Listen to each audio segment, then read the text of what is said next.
권지용 씨도 마약 검사를 회피할 목적으로 전신 제모를 한 것으로 보이나요? 사실 제가 봤을 때는 그렇지 않아 보이거든요. 자, 왜냐하면 전부 다 제모를 할 거였었으면 이 눈썹도 제모를 해야죠. 이 눈썹도 뭐 다리털이나 음모, 앵모와 마찬가지로 당연히 마약 성분이 남아있을 수 있고 성분 감정을 얼마든지 할 수 있거든요. 만약에 권지용 씨가 마약을 투약한 것도 아니라면 유흥업소 여실장은 대체 왜 무슨 원한이 있길래 허위로 진술을 한 걸까요?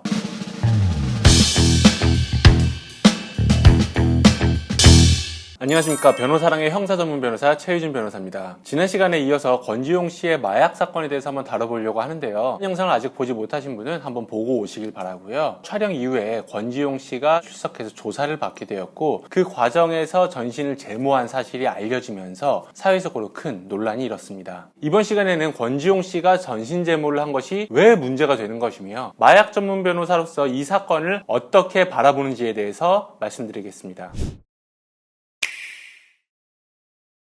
11월 6일 권지용 씨는 세간의 관심을 받으며 경찰서에 자진 출석해서 조사를 받게 됐습니다. 그 과정에서 자신의 모발과 손톱까지 제출한 것으로 알려졌는데요. 하지만 조사 이후에 전신 제모를 했다라는 이야기가 흘러나오게 되면서 혹시 이거 증거를 인멸하려고 한 것이 아니냐라는 논란이 불거졌습니다. 전신 제모를 하는 것이 왜 문제가 되느냐? 일단 마약을 투약을 하게 되면 마약 성분이 체내 곳곳에 남게 되거든요. 근데 그 중에서 가장 오래 남고 채집하기 쉬운 곳이 바로 털입니다. 소변에서도 마약 성분이 검출되기는 하는데 보통 열흘 이내에 투약한 마약 성분에 대해서만 검출이 가능하거든요. 그런데 이 털은 그 길이에 따라서 최대 1년 전에 투약한 마약 성분까지 검출이 됩니다. 그러다 보니까 수사기관에서는 털 중에서 가장 긴 머리카락과 소변을 채취하는 게 일반적인데요. 하지만 이 털은 탈색을 하게 되면 마약 성분이 빠져나가게 됩니다. 이 탈색 과정에서 화학적 작용을 일으키기 때문인데요. 물론 탈색을 한 번 한다고 해서 이 마약 성분이 완전히 빠져나가는 것은 아니고요. 수차례 반복한다 하더라도 검출 가능성이 제로가 되는 것은 아닙니다. 이와 관련해서 좀 더 구체적인 내용을 알고 싶으신 분들은 제 이전 영상을 한번 참고해 주시고요. 이렇게 탈색을 통해서 모발에 남아있는 마약 성분을 빼낼 수 있다 보니 피의자의 모발색이 다소 부자연스럽거나 아니면 직업 특성상 혹은 스타일에 따라서 잦은 탈색을 한 걸로 보이는 경우에는 모발뿐만 아니라 겨드랑이 털, 앵모라고 하죠. 혹은 음모 등의 채모를 채취하게 되는 것입니다. 왜냐하면 모발은 탈색을 하는 것이 쉬운데 다른 채모들은 사실 탈색을 하는 것이 어렵거든요. 그래서 피의자들 중에서는 모발을 탈색한 후에 전신 제모를 하고 조사를 받으러 가는 경우가 종종 있기는 합니다. 그렇다면 여러분들이 보셨을 때 권지용 씨도 마약 검사를 회피할 목적으로 전신 제모를 한 것으로 보이나요? 사실 제가 봤을 때는 그렇지 않아 보이거든요. 자, 왜냐하면 딱 봐도 눈썹이 남아있잖아요. 전부 다 제모를 할 거였었으면 이 눈썹도 제모를 해야죠. 이 눈썹도 뭐 다리털이나 음모, 앵모와 마찬가지로 당연히 마약 성분이 남아있을 수 있고 성분 감정을 얼마든지 할 수 있거든요. 만약에 권지용 씨가 검사를 회피할 목적으로 전신 제모를 한 것이라면 눈썹도 했어야 합니다. 더욱이 경찰에서는 권지용 씨에 대한 압수수색 영장이 없었음에도 이 손톱까지도 임의로 제출을 했었죠. 이 손톱 같은 경우에는 정말 마약 성분 빼내기가 어렵거든요. 손톱을 뭐 전부 뽑아서 주지는 않았을 거기 때문에 손톱 길이상 한 5개월에서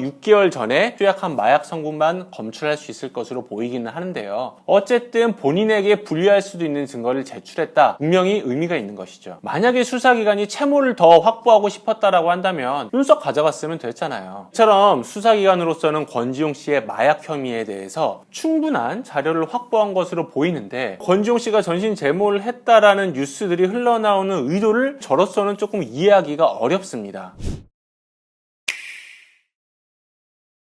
그거보다 더 이해가 되지 않는 것은 입건되게 된 경위입니다. 초반에는 이 마약류를 공급한 의사와 연관이 있었다라는 이야기가 나오기도 했었는데요. 현재까지 보도된 뉴스 내용에 권지용 씨가 화장실 다녀온 후에 이상한 행동을 보였었고 수상한 포장지를 발견했었다라는 여실장의 진술 때문인 것으로 파악됩니다. 제가 지금까지 수백 건의 마약 사건을 다뤄봤지만 이렇게 정말 부실한 진술만으로 입건된 경우는 처음입니다. 적어도 나와 함께 어떠한 마약류, 예를 들면 필로폰, 엑서시 이러한 마약류를 함께 투약했다라든가 내가 내가 이 사람이 마약류를 투약하는 것을 직접 목격했다라는 진술이 나오게 되면 그 진술을 뒷받침할 수 있을 만한 객관적인 증거 자료들, 대표적으로는 그날 둘이 같이 있었다라는 위치 정보 같은 것들이 있겠죠. 이런 증거 자료들이 뒷받침되어야만 입건되는 게 일반적인데 투약한 것을 본 것도 아니고 투약한 것처럼 이상한 행동을 보였다라는 진술만으로 입건했다? 저는 이게 이해가 되지 않습니다. 저도 마약 사건 조사 과정에 많이 입회를 하게 되는데요. 그 과정에서 저희 의뢰인이나 다른 피의자들이 다른 마약 사범들에 대해서 진술을 하는 경우들이 많이 있습니다. 하지만 저 사람이 마약하는 걸로 알고 있어요 라는 진술을 했을 때 그 어떤 수사관들도 진술 내용을 받아주진 않습니다. 보다 구체적인 진술과 이를 뒷받침할 수 있을 만한 간접 증거 정도는 있어야지만 그 사람에 대한 조사를 들어갈 수 있기 때문이죠. 더욱이 이 마약류들이 정식적으로 판매되는 제품이 아니다 보니까 별도의 포장이 되어 있는 경우들은 거의 없고요. 대부분의 마약류들은 우리가 가정에서 흔히 사용하는 지퍼백에 담긴 채로 유통이 이루어집니다. 그래서 이 유흥업소 여실장이 대체 어떤 포장지를 받다라고 한 건지 좀 궁금하긴 합니다. 자, 어쨌든 이렇게 추상적이고 간접적인 유흥업소 여실장만의 진술만으로 누군가가 피의자로 입건이 되어야 된다라고 하면 대한민국 그 누구든 입건시킬 수 있지 않을까요? 피의자의 진술에 따라서 연예인이든 정치인이든 내가 저 사람 행동이 이상한 거 봤다라고 한다면 그 사람들을 전부 불러가지고 마약사범으로 조사할 거냐 이거예요. 물론 저는 이 유흥업소 여실장의 진술 외에 분명히 다른 증거들이 있을 거라고 봅니다. 아니, 있어야 된다고 생각을 합니다.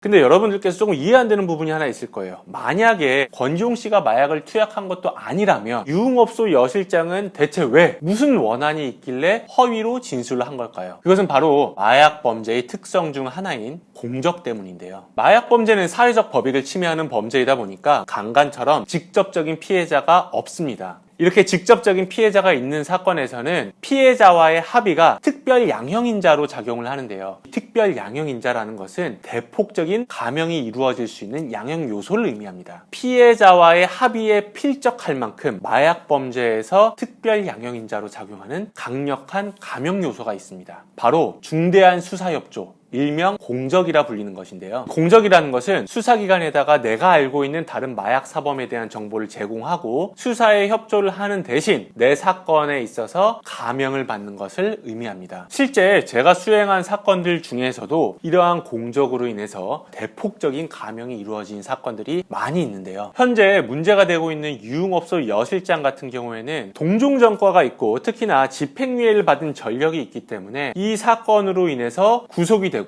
실형을 받을 가능성이 매우 높겠죠. 그렇다면 이 여실장 입장에서는 공적을 쌓아서 최대한 감형을 노려보려고 하지 않았을까요? 제가 그 여실장의 변호인이었다 하더라도 공적을 쌓아서 감형을 받아보자 라고 이야기를 했을 테니까요. 결국 권지용 씨뿐만 아니라 이성균 씨가 입건이 되었고 의사 한 분까지 입건이 된 것으로 알려졌습니다. 그러면 만약에 이들이 마약 범죄로 처벌받게 된다면 유흥업소 여실장은 본인의 사건에서 상당한 감형을 받게 될 수 있습니다. 그렇다면 공적을 쌓기 위해서 허위로 혹은 과장된 진술을 할 가능성이 농후하고 이런 사정들을 잘 아는 수사기관으로서는 여실장의 진술을 보다 꼼꼼히 검토를 하고 뒷받침해줄 수 있는 증거들이 있는지 면밀히 조사를 했어야겠죠. 물론 인천마약수사대는 대한민국 탑3에 들어가는 마약수사대이기 때문에 분명히 그러한 꼼꼼한 검토를 거쳤을 것이라고 믿습니다. 하지만 수사기관에서 통신내역이나 압수수색 영장을 청구했는데 전부 다 기각이 됐단 말이에요. 그런 것들을 보면 조금은 부실한 부분이 있지 않을까 의심이 들기도 합니다. 권지용 씨에 대해서는 이제 고작 한 차례 조사만 이루어진 것이고 아직 모발과 손톱에 대한 감정 결과가 남아있기 때문에 앞으로 좀 더 사건을 지켜봐야 되긴 합니다. 다만 개인적으로 그 조사 과정에서 수사기관이 아니면 알 수 없는 정보들이 계속해서 언론에 유출되는 것이 조금 안타깝습니다. 사실 수사기관은 이 사건이 기소되기 전까지는 피의 사실을 외부로 알려서는 안 되거든요. 만약에 기소되기 전에 피의 사실을 외부로 무단으로 알렸다라고 한다면 피의 사실 공표죄가 성립될 수도 있습니다. 이미 당사자들은 이 사건에 입건된 것만으로 사회적으로 큰 타격을 입게 되었습니다. 따라서 수사기관에서는 언론에 어떠한 정보를 노출시키는 것보다는 증거로서 이들의 혐의를 입증해 주실 것이라 믿습니다. 앞으로 진행되는 내용에 있어서 추가적인 사항이 있으면 별도의 컨텐츠를 찍어서 다시 한번 인사드리도록 하겠습니다. 지금까지 변호사랑의 최희준 마약 전문 변호사였습니다.